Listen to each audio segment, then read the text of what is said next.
नमस्कार दोस्तों, आप सभी ने भगवान राम और माता सीता की कई कहानियां सुनी और पढ़ी होगी, लेकिन एक कहानी ऐसी भी है जिसे आप लोग कम ही जानते होंगे। तो आज माता सीता के बारे में एक रोचक कथा जानते हैं। एक समय की बात है जब माता सीता अपने उपवन में घूमने गई थी। वह कई देर तक फूलों को देखती रही, फिर आकाश को निहारा।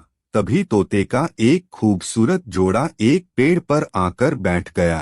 तोता और तोती ने पेड़ पर बैठते ही बातें करना शुरू दी।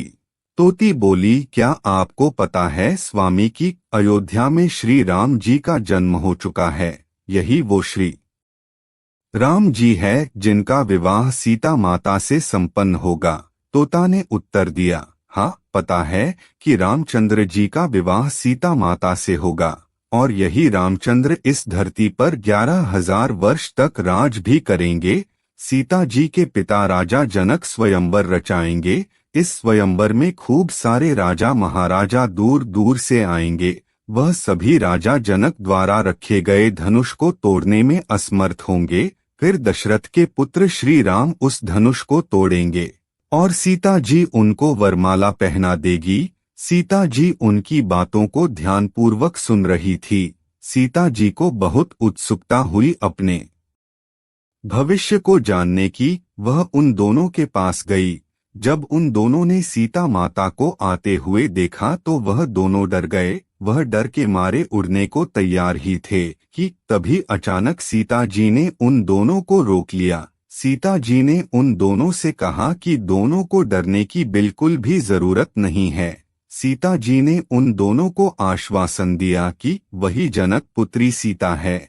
उनकी यह बात सुनकर तोता तोती को चैन आया। सीता माता ने उनसे पूछा कि वह दोनों कौन से राजकुमार की बात कर रहे हैं। तब तोता और तोती ने बताया कि वह अयोध्या के राजकुमार और दशरथ पुत्र श्री रामचंद्र की बात कर रहे हैं। माता सीता ने पूछा कि जिस धनुष की तुम बात कर रहे थे, क्या उसे कोई नहीं तोड़ पाएगा। तो इस पर तोते ने कहा कि वह धनुष केवल रामचंद्र जी ही तोड़ पाएंगे। इसके बाद सीता माता ने पूछा कि उन दोनों को इतनी गहरी बात किसने बताई। तो तोता और तोती ने कहा कि उन दोनों को यह कथा महर्षि वाल्मीकि ने सुनाई। सीता जी को अपने भविष्य के बारे में जानने की उत्सुक हो गई। सीता जी ने उन दोनों से कहा कि वह दोनों उनके महल में ही रहकर उनके भविष्य के बारे में बताएं। तो इस बात पर तोते ने कहा कि क्योंकि उसकी पत्नी गर्भवती है, इसलिए वह अभी तो महल नहीं चल सकते हैं, लेकिन बच्चे के जन्म के पश्चात वह दोनों सीता जी के महल जरूर आएंगे।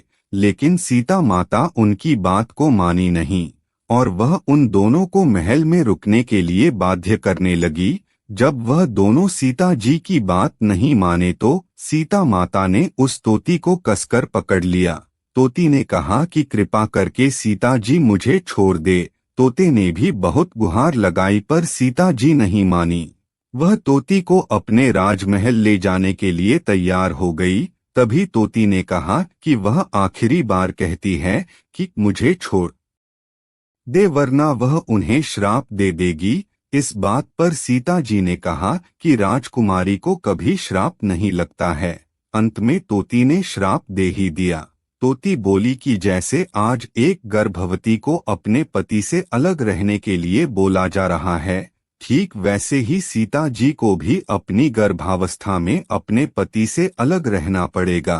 श्राप देने के तुरंत ही बाद में उस तोती ने दम तोड़ दिया।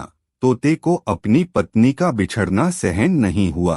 तोते ने भी सीता जी को श्राप दे दिया कि आने वाले समय में वह तोता ही एक इंसान के रूप में जन्म लेगा और वही श्री राम जी से सीता जी को महल से निष्कासित करने के लिए बाध्य करेगा। सीता जी ने हाथ जोड़कर विनती की कि वह अपना श्राप वापस ले, लेकिन तोते ने एक भी नहीं सुनी और वह वहां से उड़ गया।